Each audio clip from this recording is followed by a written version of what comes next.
Well, good morning, everyone. I wanted to start out with a shot of this Corwin Skycam that we got. Check out those clouds. Pretty cute, cool view out there. This is part of your morning commute to work. You probably didn't get to see it from this angle, but remember, it's looking pretty beautiful right now. But our first alert storm team says they are tracking more showers as we transition from April to May. And you can kind of see that coming in on those clouds over there, can't you? Well, and good morning, everyone, and thanks so much for tuning on in to our Valley News Now desk. I'm Alex Larson. So for those of you who are new here, this is a new thing that we're doing around this time frame on weekday mornings to kind of go over what we've gone over this morning as well as what we have for the day ahead of us. So you can expect to see this on Facebook, YouTube, and of course, streaming on over on our website. So we're going to hop right into it this morning. We're going to kick things off with a court sentencing of a Horace teen. Now, she was convicted in this June drunk driving crash. This is the one that I'm showing you right now up on your screen. Mackenzie Mosier pleaded guilty to criminal vehicular injury, and she was sentenced to 3 years in prison. So that crash happened on June 13th when Mosier crossed the center line on County Road 17. She hit another vehicle carrying 3 young girls head on. Everyone involved was seriously hurt, and Mosier has 30 days to file an appeal in that case. And a woman is dead after leading police on a chase. That was before crashing in Otter Tail County. That was Monday night. It happened along I-94 near Fergus Falls, and authorities say the 32-year-old drove away from a traffic stop and did eventually rear-end a semi and died. That person has not yet been named, but police do say the semi driver was not hurt. That crash is under investigation. Moving on here, Jim Poolman, the chair of the board of directors of the University of North Dakota Alumni Association and Foundation, and a member of the Forever UND campaign committee, has resigned. According to Milo Smith, senior director of public relations for the UND AAF and Foundation, Poolman resigned from both those positions yesterday. So earlier this week, Poolman released a statement on Facebook, and I'm going to bring that up for you here. That was after a photo of himself and former Senator Ray Holmberg was posted on social media. Poolman was a former state representative. Now, that was back in the 90s, and he admitted to having worked with Holmberg in the past. Holmberg was sentenced just last month to 10 years in federal prison for traveling overseas to Prague with the intent to have sex with underage boys. Poolman says he never knew about his activities, and I got pulled up for you here the statement that he released, paused up on our screen. In his resignation letter, he wrote in part, "There's so many great things going on at UND, and the last thing there needs to be is a distraction. I do not want to be that distraction." And he also wrote, "It is in the best interest of the university and the foundation that I resign my position on the board of directors and on the UND campaign committee."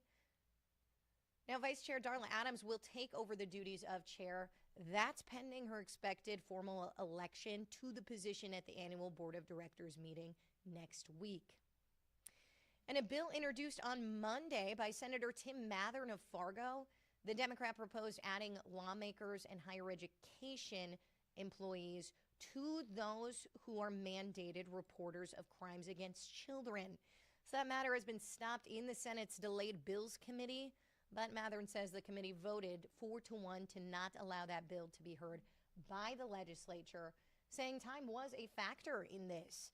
Despite defeating the bill, committee members encouraged Mathern to continue to press forward going on the bill, even going so far as to recommending it be brought to the legislature during the next session in 2 years. And Minnesota's House of Representatives passed a bipartisan housing bill yesterday. In a bill that saw broad bipartisan collaboration throughout the committee process, it passed on a vote of 106 to 25. Both chambers in the Minnesota legislature have a tight target for housing this year.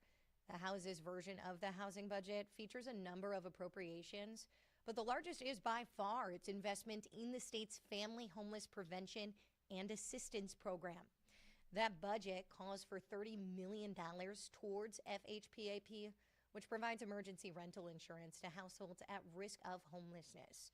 Senate calls for just $10 million, but according to officials, the $30 million in that House bill, that'd be enough to aid roughly 8,500 households. Any differences between the House and Senate versions of the housing finance bill are likely to be ironed out once the Senate passes its version of that bill.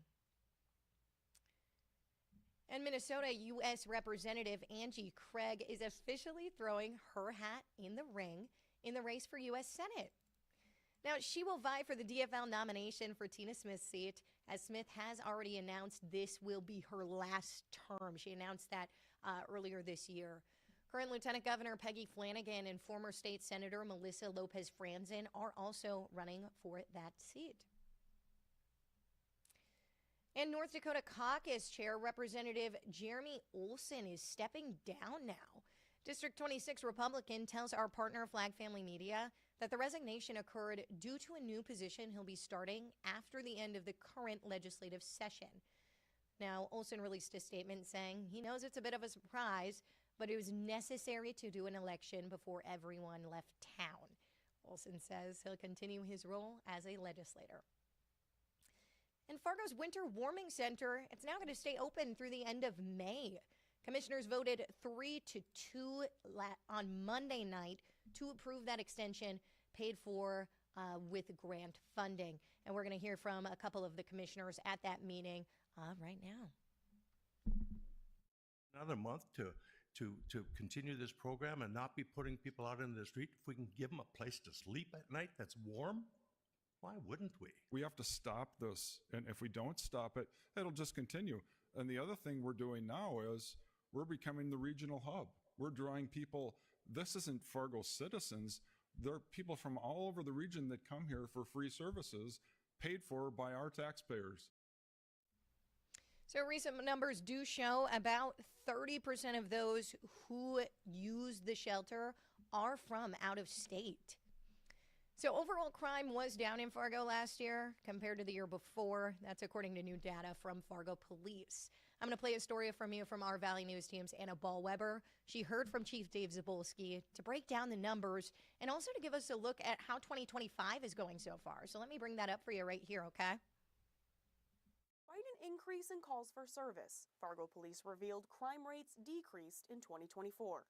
Data shows crime against persons dropped 6%, property a 5% decrease, and 13% against society. The chief attributed these numbers to new technologies in a press conference. People in the real-time crime center identified as potential problems or wanted persons, etc., and we're able to direct communicate with our officers on the ground and get them in those areas. Areas like downtown Fargo also showed a decrease in crime. Still, community members have concerns. Chief Zabolski addressed this as a bigger issue. And also the community perspective, which seems like no one's doing anything. And in a sense, they're not far off because we don't have and we don't have facilities for that need. They also don't have the ability to arrest just anyone. Possible crimes can't move forward a lot of times based on state law. Our state law does not allow us to arrest for most misdemeanors, with some exceptions, unless they happen in our presence. Police also revealed data from this year. With all other crime down, motor vehicle theft is on the rise. A national issue happening right here in Fargo. We've got some stolen autos from our Fargo airport that crossed the Mexico border. As we move further into 2025, their eyes are on those vehicle thefts and keeping mental health on the force a priority. Reporting in Fargo, Anna Ballweber, Valley News Live. So, of course, if you want to check out that full 2024 report, just head on over to our website, valleynewslive.com, or, of course, our free VNL News app, and just click on this story. Big news down in Wahpeton. Citizens have approved a $30 million in funding for a new wellness and community center. Pretty cool down there. In a special election held yesterday, citizens were faced with two standalone questions on the ballot. So both questions were approved overwhelmingly, meaning the city council will now adopt an ordinance to include a single transaction cap of $75. That'll also include an additional 1% city sales tax.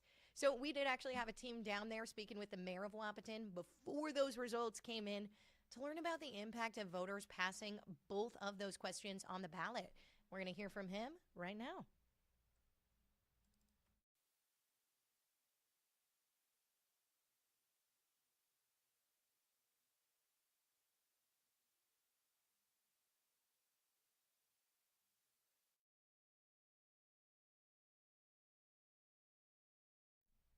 Well, you can find the full details on that over on our website, those election results, as well as the newly approved center on our website. Again, valleynewslive.com.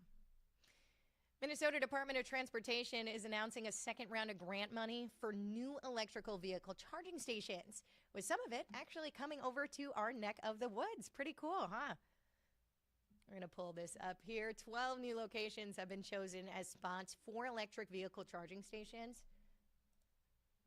So all of them will be located along Interstates 90 and 94 in what's being called the Alternative Fuel Corridor. Stations in our area are Quick Trip in Stewartville, Albert Lee, Austin, and Worthington. $10 million in state and federal funding through the National Electrical Vehicle Infrastructure Program are helping fund those new EV stations. Pretty cool for those of you who drive electric vehicles, getting more opportunities to fuel up there. And now we are just 1 week away from that Real ID deadline. If you're anything like me, I waited until the last minute. Starting May 7th, adults will have to present Real ID compliant identification to board a domestic flight. Travel requirement was originally scheduled to take effect all the way back in 2020, but it was pushed back because of a backlog at the DMV offices during COVID. Now, we have covered this pretty extensively before on what you need to know to be able to get that Real ID, what information you need to bring. So we do have that available over on our website, valleynewslive.com. You'll be able to find everything you need to know there so you can go to the DMV and come out with a Real ID instead of being sent away. And a local raceway is welcoming drivers to its opening weekend in Glendon. Local authorities and the owners of Roley's Raceway hope it's going to be an outlet for drag racers who've been taking to the streets of Fargo. We're going to hear from one of the co-owners right here.